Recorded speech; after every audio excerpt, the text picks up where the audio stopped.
Assalamualaikum warahmatullahi wabarakatuh. Selamat pagi. Apa kabar? Semoga kalian baik-baik aja ya. Kali ini kita akan membahas tentang sistem endokrin. Ada yang sudah tahu? Oke. Nah, sistem endokrin adalah sistem yang bekerja dengan perantara zat-zat kimia hormon yang dihasilkan oleh kelenjar endokrin. Apa itu kelenjar endokrin? Apa itu hormon? Kita bahas selanjutnya. Kelenjar endokrin merupakan suatu kelenjar buntu sekresi internal yang mengirimkan hasil sekresinya berlangsung masuk ke dalam darah dan cairan limfa, beredar dalam jaringan kelenjar tanpa melewati duktus atau saluran, anak-anak. Jadi, kelenjar endokrin ini hasilnya adalah hormon dan dia itu tidak disalurkan melalui sebuah saluran, tapi langsung dia di pembuluh darah.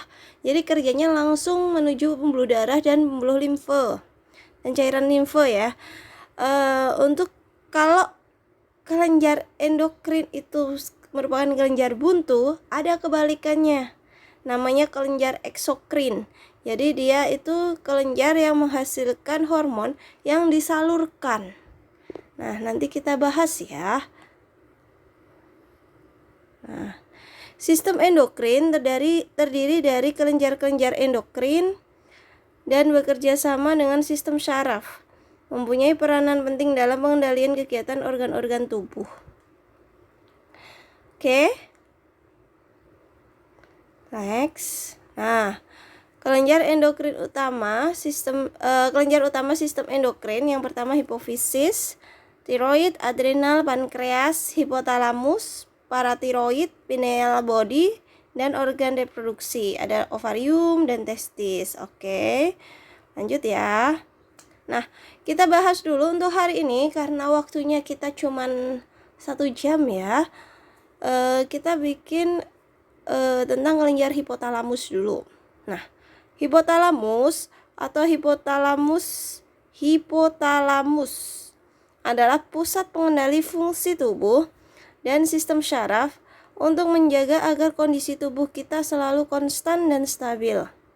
Hipotalamus terletak tepat di bawah talamus dan di atas kelenjar hipofisis atau pituitari.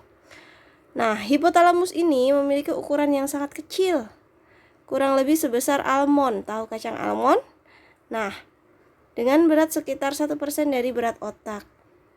Jadi hipotalamus itu letaknya di otak. Nah, kalian bisa lihat di gambar.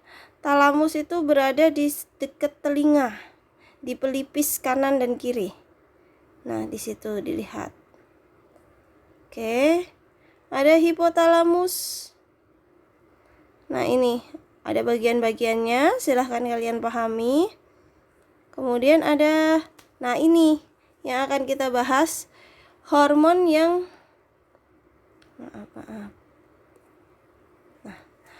hormon yang dihasilkan hipotalamus.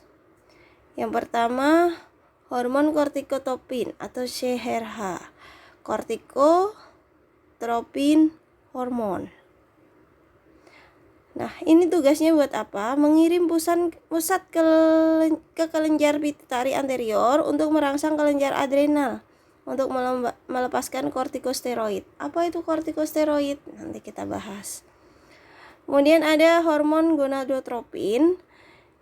Gonadotropin hormon yaitu merangsang hipofisis anterior untuk melepaskan hormon perangsang folikel dan luteinizing hormon, atau ini hormon pertumbuhan ya.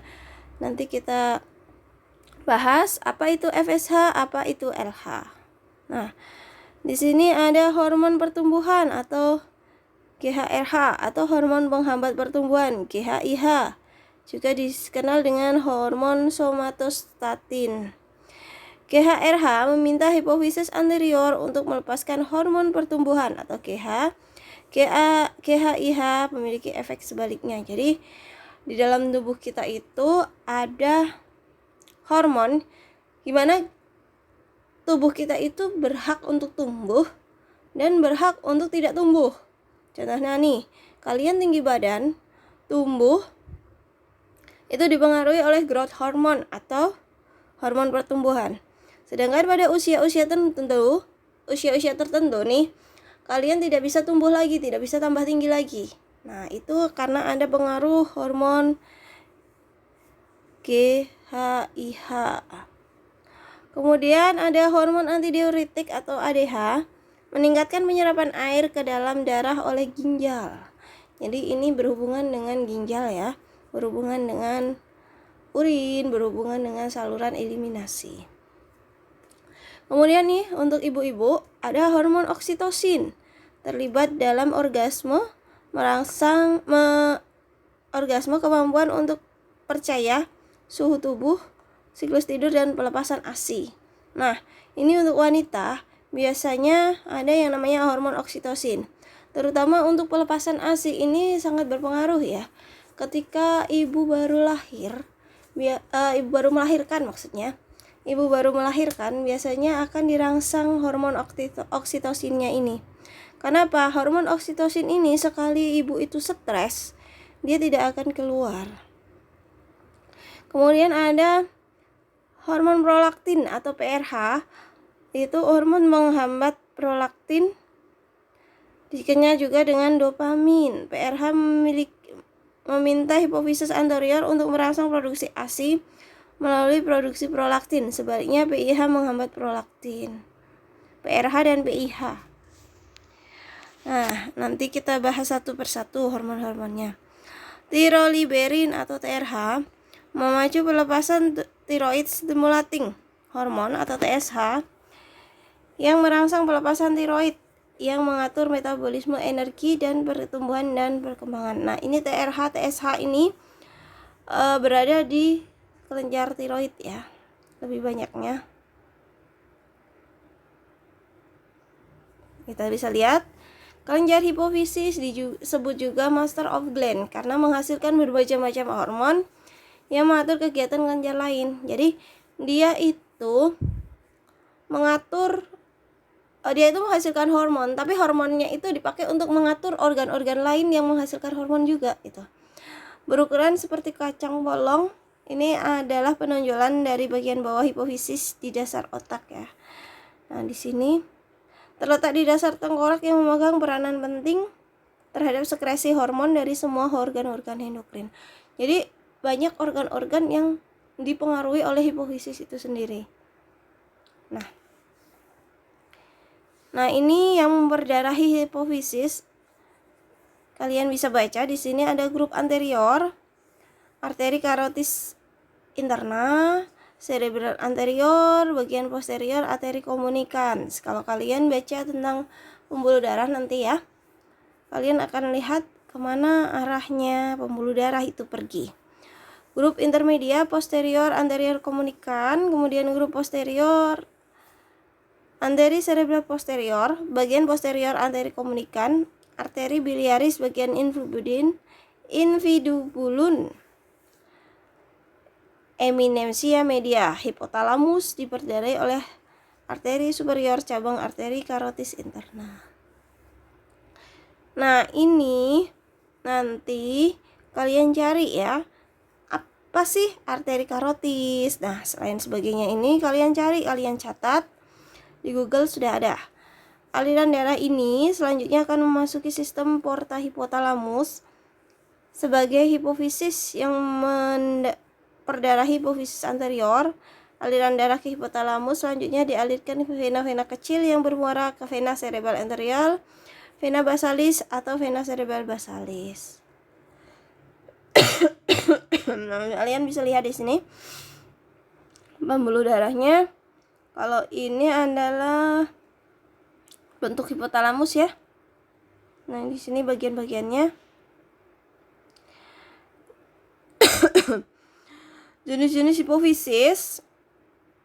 Ada hipofisis anterior, ada lobus intermedia dan hipofisis posterior. Hipofisis anterior ada atau adenohipofisis. Nah, kalian catat ini. Hipofisis anterior menghasilkan hormon yang mempengaruhi payudara, adrenal, tiroid, ovarium, dan testis, di samping beberapa hormon lainnya. Hipofisis anterior menerima sinyal yang dari neuron parvoseluler di otak. Nah, ini kalian bisa baca sendiri apa aja sih yang dihasilkan hipofisis anterior. Maaf ya, saya lagi kurang sehat jadi suaranya kayak gini. Hormon adrenotropik atau ACTH, silakan kalian baca sendiri ini. Kalian pahami, nanti kalau kalian tidak tahu, tidak paham, bisa tanya ke saya. Nah, ini ada di bagian lobus intermedia, ada lobus anterior oleh sisa kantong retaki pada manusia tidak bergerak. Ada MSH, melanocyte stimulating hormone. Nah, ini sel pigmen ya. Kemudian hipofisis posterior atau neurohipofisis merangsang hormon oksitosin, hormon ADH ya. Kemudian kelenjar tiroid. Nah, ini kelenjar tiroid kita akan bahas minggu depan saja karena kita hari ini berfokus pada hipofisis. Oke.